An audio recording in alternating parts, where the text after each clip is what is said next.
I think why I went with TPRC is I felt very comfortable straight away. I got a feeling of pure customer service which I would be receiving and a level of transparency.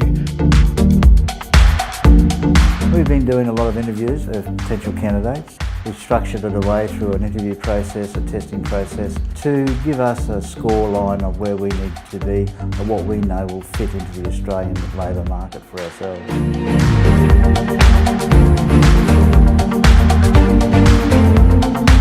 I was completely sort of blown away with the quality of some of the candidates and the skill set they have and the hunger they have to sort of work. So we were quite excited to get them on. Mekaniko day ko niya 10 years na kumpun sa ako ang profesyon.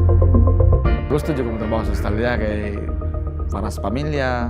Gusto sa ko nga sa maabot ng panahon maka-stay na mi dito sa Australia kauban sa akong pamilya.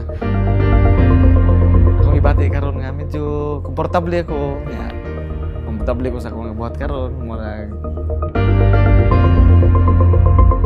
Noong una, siyempre kinakabahan, pero nung kalaunan ay nawawala na dahil nararamdaman mo na para sa iyo to na kaya mong tuparin ang pangarap mo sa buhay. I think the best thing about engaging with TPRC was the commitment and the level of customer service. And I think the best thing is what they say they will deliver, they have delivered.